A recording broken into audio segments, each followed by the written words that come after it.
नमस्कार साथियों, कैसे हो आप सब। आशा करता हूँ आप सब स्वस्थ होंगे, मस्त होंगे और आप अपनी तैयारी को बेहतरीन बना रहे होंगे। दोस्तों, आज के हम इस सेशन में बात करने वाले हैं ज्यामिति अर्थात ज्योमेट्री के जो हम त्रिभुज पर आधारित क्वेश्चनों को कर रहे थे, उस त्रिभुज के आधार पर प्रश्नों पर हम आगे बढ़ रहे हैं। और आज के हम इस सेशन में बात करने वाले हैं समरूप त्रिभुजों की और सर्वांग सम त्रिभुजों के क्वेश्चनों के बारे में।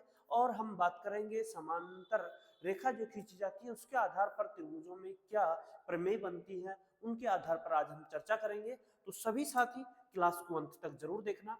आपको छोटी छोटी क्लासों में ही हम पूरी मैथ को कवर करवाने के लिए ये क्लासें बना रहे हैं, तो आप सभी साथी जरूर जुड़े, अपने साथियों को भी क्लास में जरूर जोड़े। तो आज हम शुरू करते हैं। आज के हमारे सेशन का पहला क्वेश्चन है, जो पहला क्वेश्चन आपकी स्क्रीन पर दिख रहा होगा। आप इसे हम पढ़ेंगे कि एबीसी में, मैं एक बार मार्कर चेंज कर लेता हूं उनका।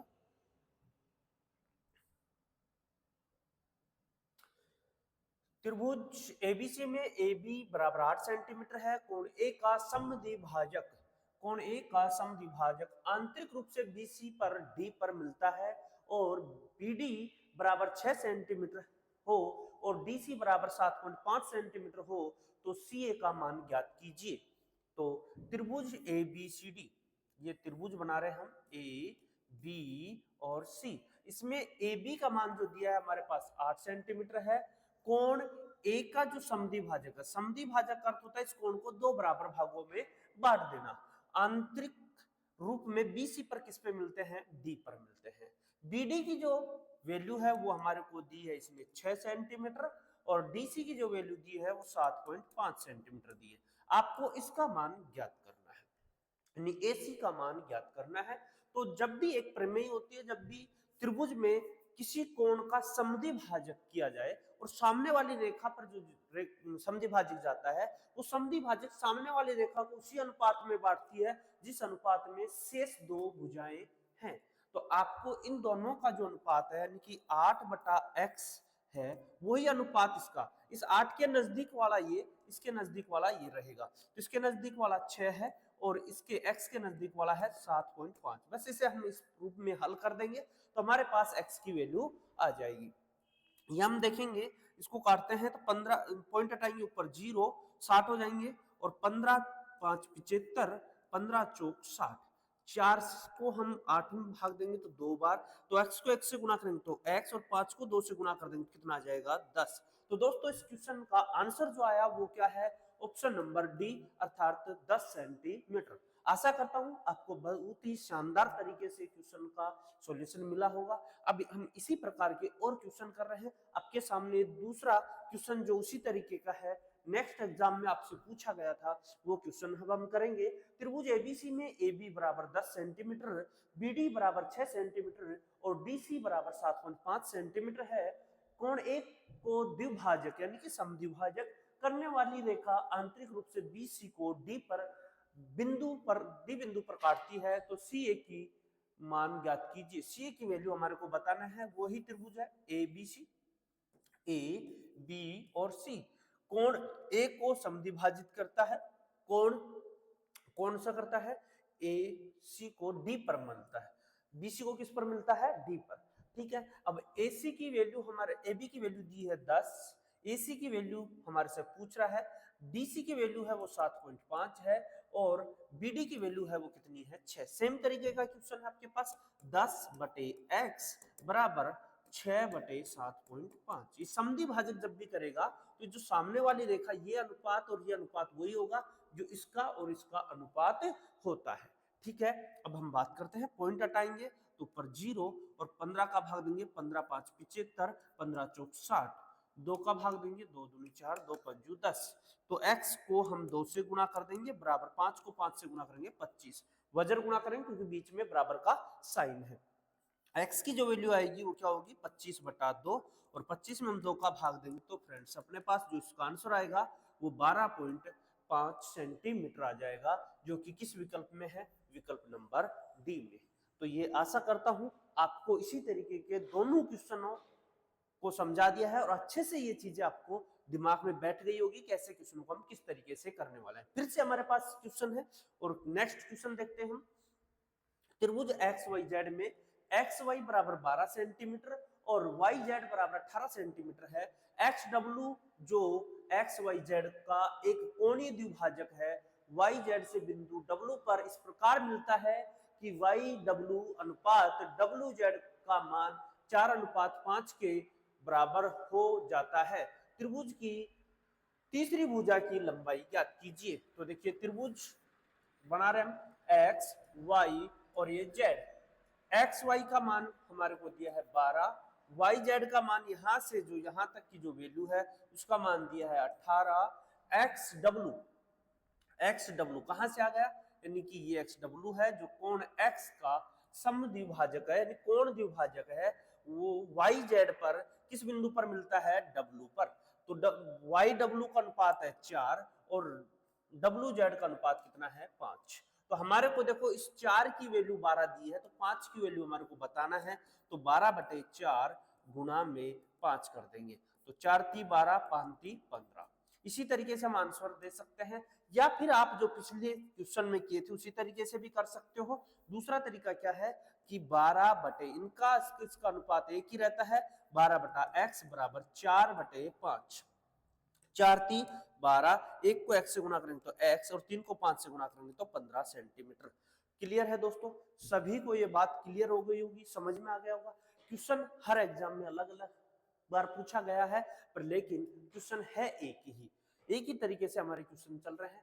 देखिए नेक्स्ट क्वेश्चन है, क्रमशः डी और ई एक त्रिभुज एबीसी की भुजाओं AB और AC के मध्य बिंदु हैं और BC बराबर 6 सेंटीमीटर है, तो DE अनुपात BC है। डी समानुपात, ये क्या है, समानुपात, जो इस तरीके से 11 की तरह दिख रहा है ये समानुपात का साइन है, समानुपात BC है। तो DE की लंबाई ज्ञात कीजिए।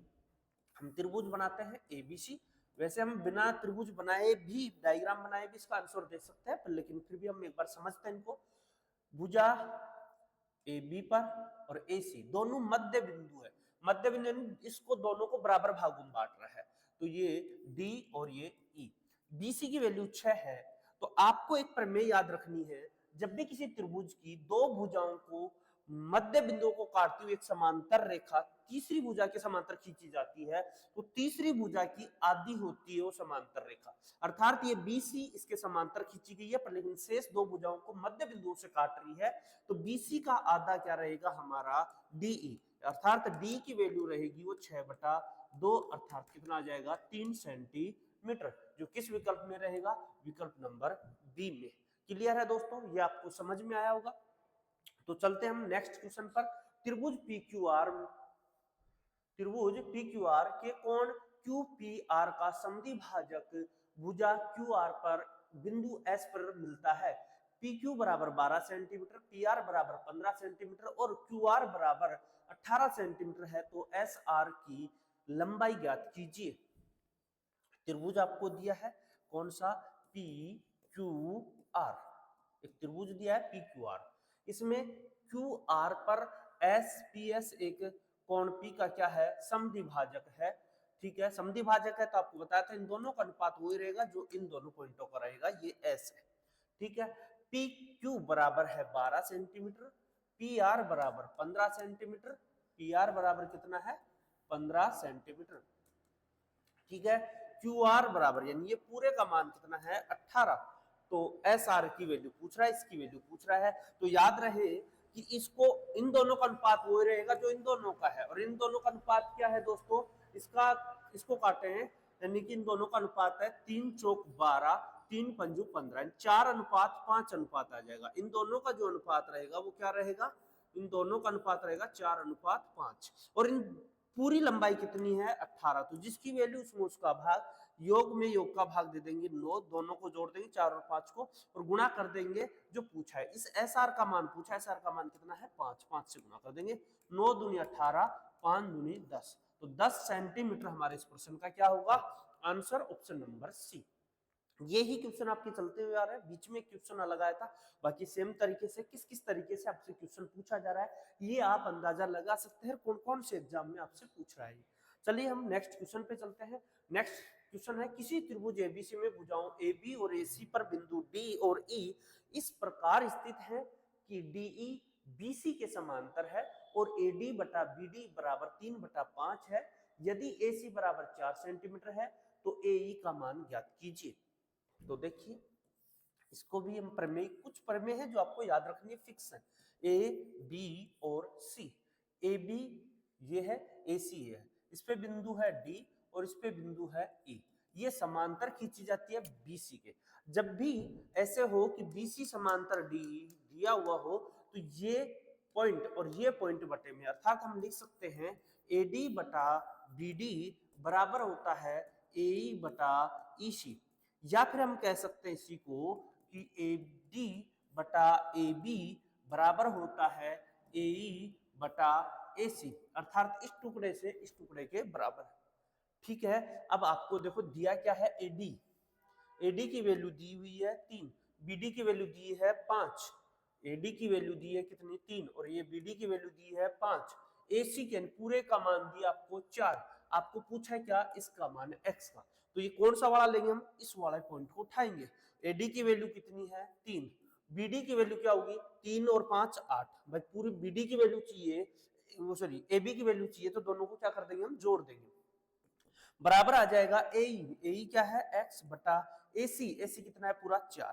देखो 4 एकम 4, 4 दूनी 8, 2 का भाग हम 3 में देंगे तो x की वैल्यू क्या आ जाएगी 1.5। ऑप्शन नंबर ए हमारे इस क्वेश्चन का आंसर होगा। क्लियर हुआ सभी साथियों को? यदि आपको क्लास समझ में आ रही है, अच्छी लग रही है तो क्लास को लाइक करना। यदि आप चैनल पर पहली बार आए हो तो चैनल को सब्सक्राइब जरूर करना और अपने दोस्तों को क्लास का लिंक भी शेयर करना। चलते हम नेक्स्ट क्वेश्चन पर। नेक्स्ट क्वेश्चन आपके सामने है, दो समरूप त्रिभुजों त्रिभुज PQR और त्रिभुज XYZ के परिमाप क्रम से 48 सेंटीमीटर और 24 सेंटीमीटर है। यदि XY बराबर 12 सेंटीमीटर है तो PQ की लंबाई ज्ञात कीजिए। समरूप त्रिभुज, जब भी कोई त्रिभुज समरूप हो, समरूप त्रिभुजों में क्या होता है, समरूप त्रिभुजों का जो परिमाप और उनकी संगत भुजाएं, उनके संगत त्रिज्याएं, परित्रिज्याएं, अंतः त्रिज्याएं, इन सब का अनुपात एक ही होता है। अर्थात हम ये कह सकते हैं कि त्रिभुज PQR बटा त्रिभुज XYZ का परिमाप बराबर क्या होगा, इनकी संगत भुजाओं के बराबर। यानी कि हमारे को दिया है XY दिया है तो XY और इसका संगत भुजा क्या होगी PQ, यानी पहले पहले दोनों लेंगे PQ की लंबाई, ये बराबर होता है। हम यहाँ देखेंगे PQ की लंबाई है वो परिमाप कितना है 48, XYZ का परिमाप कितना है 24, XY की वैल्यू है 12, PQ की वैल्यू हमारे से पूछा है। अब इनमें सोल्व कर लेंगे, 24 दूना 48 और गुणा करेंगे वज्र गुणा, तो PQ बराबर 12 गुणा 24 सेंटीमीटर आ जाएगा। PQ की लंबाई भी कितनी रहेगी 24 सेंटीमीटर। तो ध्यान रखिए जब दो समरूप त्रिभुज हों तो उनके परिमाप का अनुपात उनकी संगत भुजाओं के अनुपात के बराबर होता है, उनकी अंतः त्रिज्या और परित्रिज्या का अनुपात उनकी संगत भुजाओं के अनुपात होता है, उनकी माध्यिकाओं का अनुपात उनकी संगत भुजाओं के अनुपात के बराबर होता है, पर लेकिन उनका क्षेत्रफल उनकी संगत भुजाओं के वर्गों के अनुपात के बराबर होता है। उनके क्षेत्रफलों का अनुपात है वो उनकी संगत भुजाओं के वर्गों के अनुपात के बराबर होता है। ठीक है, ये ध्यान रखिए। आगे हम चलते हैं पॉइंट पर।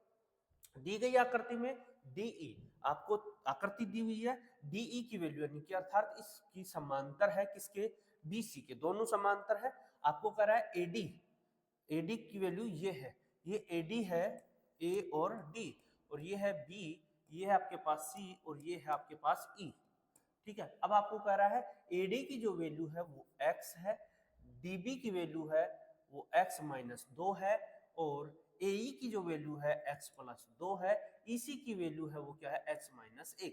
अभी आपको मैंने बताया था कि यदि BC के समांतर क्या है DE समांतर है BC के, तो आप क्या करेंगे कि AE बटा EC बराबर AD बटा BD होता है। ये अनुपात रहेगा। AE की वैल्यू हमारे को दे रखा है x प्लस 2, EC की वैल्यू दे रखा है x माइनस 1, AD की वैल्यू x है, DB की वैल्यू है x माइनस 2। अब इनको हम क्या करेंगे, वज्र गुणा कर देंगे, तो यहाँ आ जाएगा x प्लस 2 गुणा x माइनस 2 बराबर x माइनस 1 गुणा x।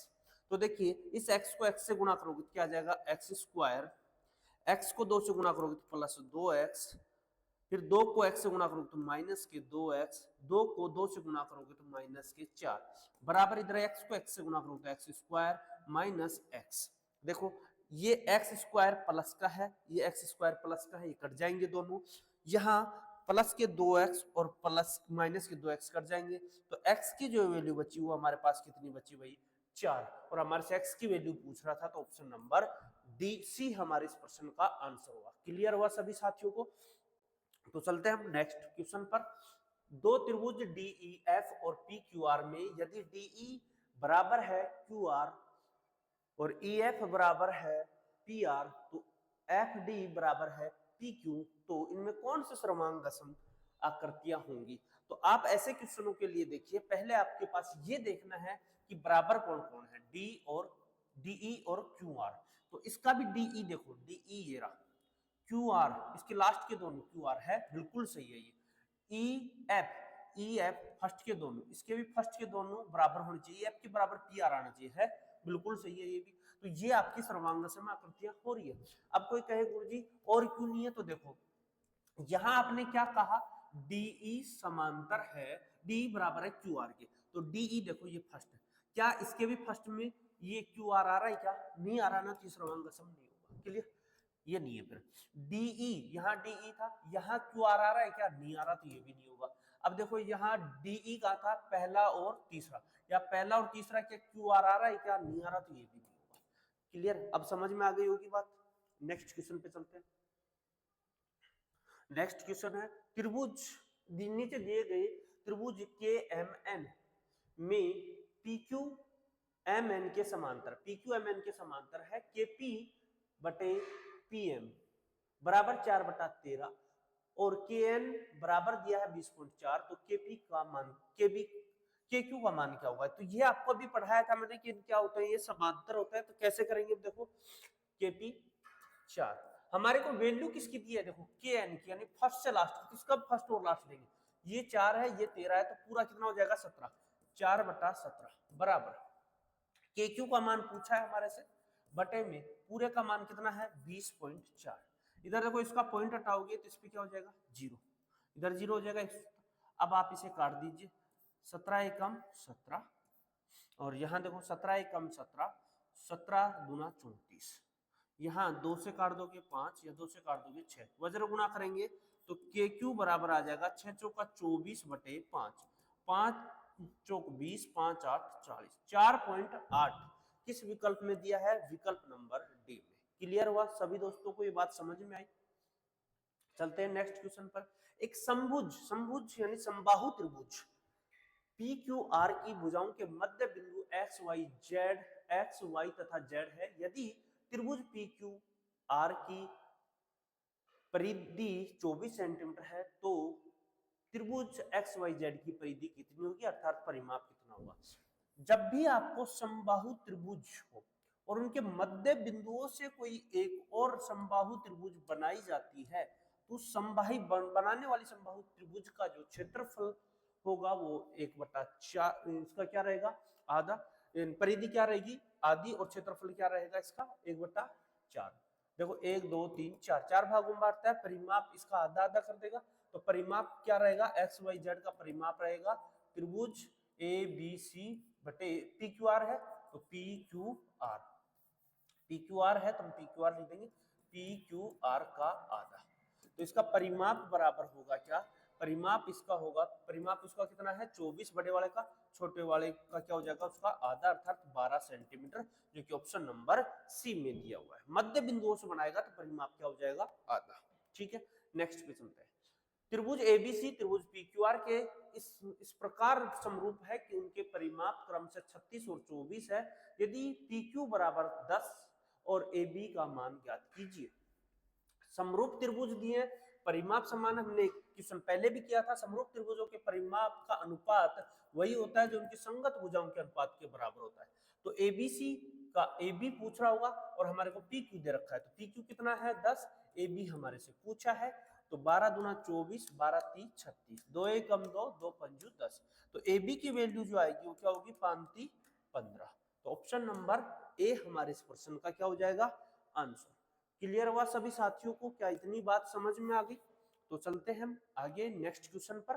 तो नेक्स्ट क्वेश्चन आपकी स्क्रीन पर है, त्रिभुज एबीसी में बिंदु डी और ई क्रम से भुजाओं AB और AC पर इस प्रकार है कि DE समांतर BC और AD अनुपात DB बराबर 3:1। ये 3:1 है, नहीं कि 11 है, ये ध्यान रखना। 3:1। EA बराबर 3.3 सेंटीमीटर है, तो AC का मान ज्ञात कीजिए। दोस्तों एक चीज मैं आपको बताऊं, एडवांस मैथ के लिए स्टूडेंट है ना कम रुचि लेते हैं, और जब तक आप एडवांस मैथ नहीं पढ़ोगे तब तक आपके एग्जाम में भी नंबर नहीं आने वाले, क्योंकि आप लोगों से कुछ हटके करोगे ना तो ही आप और लोगों से अप जाओगे। आपको पता है पॉइंटों पॉइंटों में हजारों बच्चे होते हैं, तो आपको ये एक क्वेश्चन भी औरों से ज्यादा किए तो कई हजारों बच्चों से आप आगे रनिंग में आ जाओगे। तो इसलिए आपको हमेशा चैप्टर आपको पहले से हार्ड लगे या कैसे भी लगे, तो कुछ बच्चों की ऐसी हालत होती है कि वो ये सोचते हैं सर जी हमने तो 10th में भी 5 ही प्रश्नावलियां रट के पास की थी, उस समय तो कैसे न कैसे हम हाथ जोड़ते थे कि कैसे पास हो जाए 10th, उसके बाद मैथ नहीं आएगी, आर्ट्स ले लेंगे, आर्ट्स लेने के बाद फिर से आपके पास कॉम्पिटिशन में मैथ आ गई। तो ऐसा नहीं कि आप पीछा छुटवा सकते हो, किसी चीज से आप जितना ज्यादा पीछा छुटवाओगे उतना ही ज्यादा वो आपका पीछा करते हो जाएंगे। तो इस बात का ध्यान रहे कि आपको पढ़ना ही पड़ेगा, ऐसा नहीं कि हम 10th की तरह कर लेंगे छोड़ देंगे, छोड़ने से यहाँ काम नहीं चलने वाला कॉम्पिटिशन में। वहां तो आपके परसेंटेज पे ही इफेक्ट पड़ा था, यहाँ तो आपको वैकेंसी पे इफेक्ट पड़ जाएगी कि ये वैकेंसी अपने हाथ से चली जाएगी, ये आपको ध्यान रखना। और यही वैकेंसी नहीं, कभी भी कोई वैकेंसी हमारे हाथ नहीं लगने वाली जब तक हम छोड़ते जाएंगे किसी पार्ट को। तो आप सब पार्टों को पढ़ो इक्वली। त्रिभुज एबीसी में बिंदु डी और ई हमारे को दिया, डीई समांतर है एबी। तो अभी हमने देखा समांतर हो तो क्या करेंगे इनको, यहाँ त्रिभुज ए बी और सी ये आधा डी और ई है, तो हमने कहा कि ए सी ये एडी बराबर कितना दिया है 3:1 और ई ए बराबर दिया 3.3 और ए सी की वैल्यू पूछा, फुल की वैल्यू पूछा है, तो ए डी बटा क्या हो जाएगा ए बी बराबर ए ई बटा ए सी। ठीक है, ये हाफ टुकड़ा लिया तो हाफ, और फुल पूछा है तो फुल। ए बी की वैल्यू कितनी है, ए डी की वैल्यू कितनी है 3, और ए बी की वैल्यू कितनी हो जाएगी 3:1 है, तो 3 रेख कितना हो जाएगा 4 के अनुपात में। तो ए कितना है 3.3, ए सी हमारे को पूछा है, तो देखिए इसका पॉइंट हटाओगे तो इधर 0 हो जाएगा, और काट दोगे 3 एकम 3, 3 एकम 3। अब इनको हम हल करेंगे, वज्र गुणा करेंगे, तो 10 गुणा ए सी बराबर क्या आ जाएगा 11 चौक 44, तो ए सी बराबर क्या आ जाएगा 44 बटे में 10 अर्थात 4.4 सेंटीमीटर।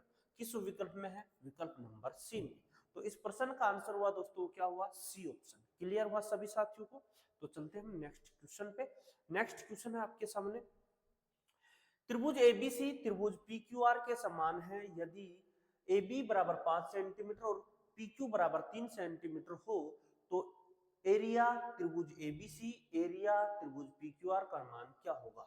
जब आपको ये कहा जाए कि त्रिभुज एबीसी त्रिभुज पीक्यूआर के समान है अर्थात ये समरूप है, तो क्या करेंगे, इनके जो क्षेत्रफलों का अनुपात होगा वो उनकी संगत भुजाओं के वर्गों के अनुपात के बराबर होगा। तो एरिया त्रिभुज ए बी सी बटा एरिया त्रिभुज पी क्यू आर बराबर होगा क्या, ए बी बटा पी क्यू का होल स्क्वायर, यही रहेगा। तो देखिए इनका अनुपात क्या रहेगा, तो ये हमारे को दिया नहीं, पर ए बी दिया है 5, पी क्यू दिया है 3, तो इनका होल स्क्वायर, तो 5 का स्क्वायर 25, 3 का स्क्वायर 9, 25:9 किस विकल्प में दिया है, विकल्प नंबर डी में। जब भी त्रिभुज समरूप होंगी तो उनकी संगत भुजाओं के वर्गों का अनुपात उनके क्षेत्रफलों के अनुपात के बराबर होता है। ठीक है, नेक्स्ट पे चलते हैं हम। एक त्रिभुज की तीनों भुजाओं की लंबाई क्रम से 8 सेंटीमीटर 13 सेंटीमीटर और 15 सेंटीमीटर दी गई है, उनके पारस्परिक शीर्षक लंबों का अनुपात। जब भी आपको शीर्षक लंबों का अनुपात पूछा जाए तो उनकी जो भुजाएं हैं उनका विलोम कर दीजिए। विलोम कैसे? अनुपात में 1/8 अनुपात 1/13 अनुपात 1/15 होगा। ये इनकी लंबों की लंबाई का अनुपात आ जाएगा। तो लंबों की लंबाई का अनुपात निकालना है तो इनको कैसे निकाल लेंगे हम? इनमें 8, 15 और 13 का भाग किस संख्या में जाएगा? तो हम इसको ऐसे कैसे गुणा कर देंगे यहाँ से कि यहाँ 8 गुणा 15 गुणा 13 गुणा 15, ये एलसीएम ले लेंगे। 8 का भाग देंगे तो 13 गुणा 15 अनुपात 13 का भाग देंगे तो 8 गुणा 15 अनुपात 15 का भाग देंगे तो 8 गुणा 13। कटेंगे नहीं है किसी से भी और ये हट जाएगा इसका अनुपात, बटे की भाग हट जाएगा। तो 15 को 13 से गुणा करेंगे तो कितना आ जाएगा? 195। 15 8 120, 13 अंटा 104। क्या अनुपात आया? 195 अनुपात 120 अनुपात 104, अर्थात ऑप्शन नंबर ए हमारे इस प्रश्न का आंसर हुआ। क्लियर हुआ सभी साथियों को? चलते हैं हम नेक्स्ट क्वेश्चन पर। त्रिकोण एबीसी में त्रिकोण यानी त्रिभुज एबीसी में बिंदु एम पक्ष साइड ए बी पर और बिंदु एन पक्ष साइड ए सी पर इस प्रकार है कि बी एम एन सी एक समलंब बनाता है। पक्ष साइड एम एन और पक्ष साइड बी सी का अनुपात 7:9 है। त्रिकोण ए एम एन के क्षेत्रफल और समलंब बी एम एन सी के क्षेत्रफल के अनुपात की गणना करें। तो त्रिभुज देखिए, हम पहले इसको हल करते हैं। चित्र बना रहे हैं ए बी सी और यहां देख रहे हैं ए बी पर एम है, ए बी पर क्या है? एम, और ए सी पर क्या है? एन। दोनों समांतर भुजाएं देंगी, ये समलंब बन गया। फिर कह रहा है एम एन। जब देखो एम एन समांतर है बी सी के, तो आप इस बात का ध्यान रखिए कि यहाँ क्या होगा कि यहाँ अनुपात दिया है बीसी का अनुपात, एम एन का अनुपात और बीसी, इसका 7 है, इसका कितना है? 9।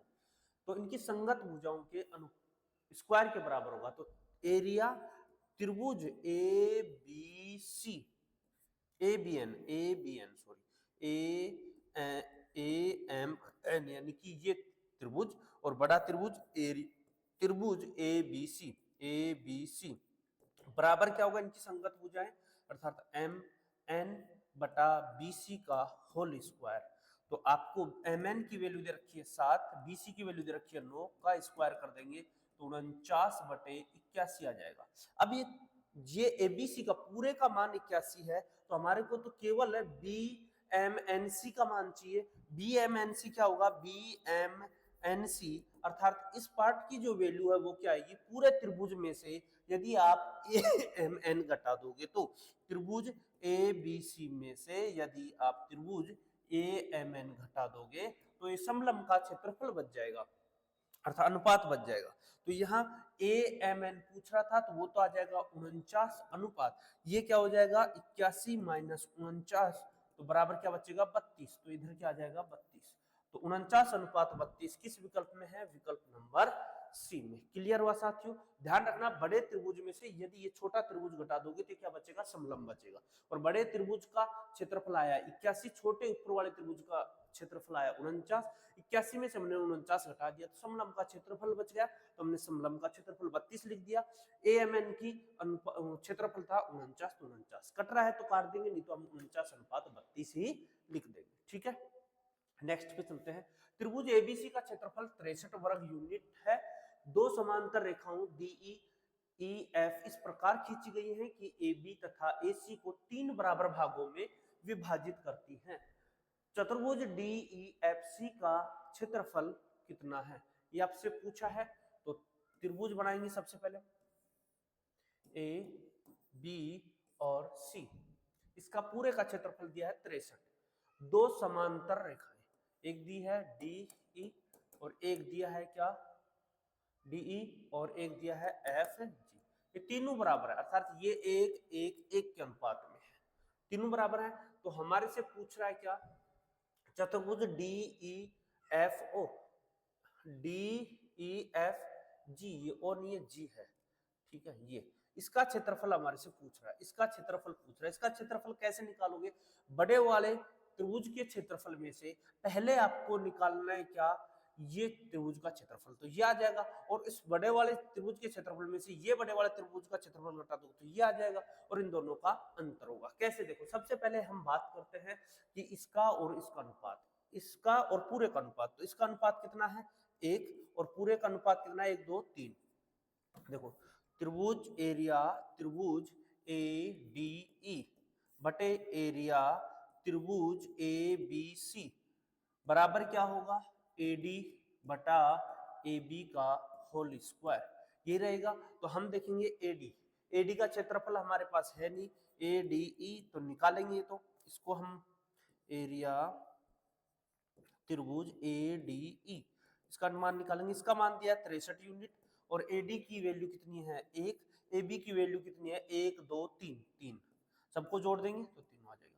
तो इसके बराबर आ गया 1/9। 9 की वैल्यू कितनी है, 63, तो 1 की वैल्यू कितनी आ जाएगी, 7। तो एरिया त्रिभुज ए डी ई की जो वैल्यू आ रही है वो कितनी आ गई, 7 इकाई। ठीक है, इसका मान हमारे पास आ गया 7। ठीक, अब हम बात करें इस पूरे का मान ले लेंगे, उसमें से 7 घटा देंगे तो यही बचेगा। तो हम पूरे का मान ए ई एफ जी का मान ज्ञात करेंगे, एरिया त्रिभुज ए एफ जी बटा एरिया त्रिभुज ए बी सी बराबर क्या आएगा, ए एफ बटा ए बी का होल स्क्वायर। तो ये ए एफ का मान पता नहीं, तो एरिया त्रिभुज ए एफ जी बटा त्रिभुज एबीसी का मान दे रखा है 63 यूनिट। ए एफ की वैल्यू देखो, 1 और 1 2, भाई यहां से यहां तक ए एफ है ना, तो 1 और 1 कितना हो गया, 2, तो 2 यूनिट आ गई। यहाँ कितना आ गया, 3 का होल स्क्वायर, 2 का स्क्वायर 4, 3 का स्क्वायर 9, 9 का भाग देंगे 7 में तो 9 7 63, 7 को 4 से गुणा करेंगे तो कितना आएगा, 28। 28 इस पूरे का जो क्षेत्रफल आया 28 आया, उसमें 7 इसका है, तो बताइए इसका मान कितना बचेगा, 21, अर्थात ऑप्शन नंबर सी हमारे इस प्रश्न का आंसर हुआ। क्लियर हुआ सभी साथियों को, चलते हैं आगे।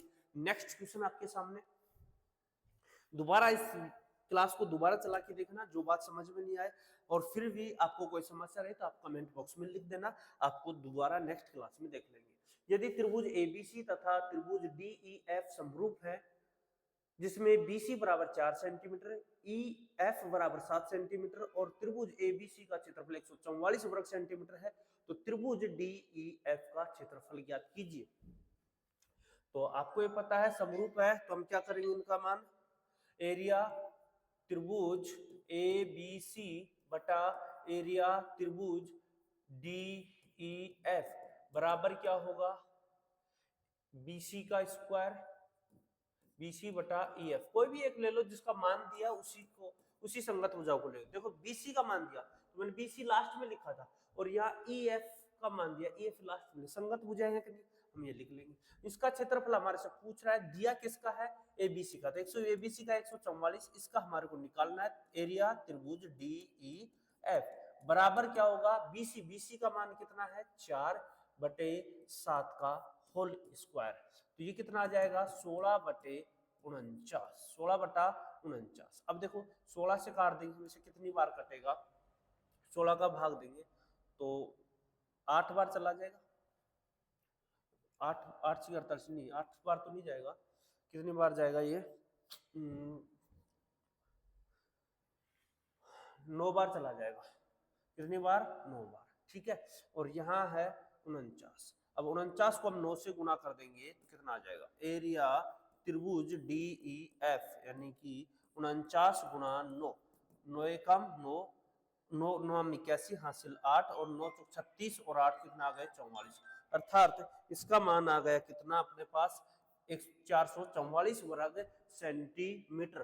तो इसका मतलब आंसर आ गया 441 वर्ग, 441 वर्ग सेंटीमीटर हमारे इस प्रश्न का आंसर आया। नेक्स्ट क्वेश्चन आपके सामने, एच आई जी एफ और डी ई समांतर रेखाएं, यदि डी जी 6 जी एच 4 तो एफ आई 8 हो तो ई एफ का मान ज्ञात कीजिए।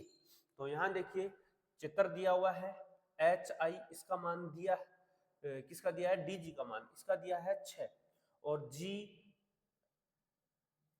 एच का मान, डी जी का मान 6 है, जी एच का मान 4 है, और आपके पास एफ आई का मान दिया है 8, आपसे पूछा है ई एफ का मान, इसका मान पूछा है एक्स होगा। तो ध्यान रखिए जब भी ऐसा क्वेश्चन आए तो ये जितना इसका गुणा होगा उतना ही ये इसका गुणा होगा, ध्यान रखना।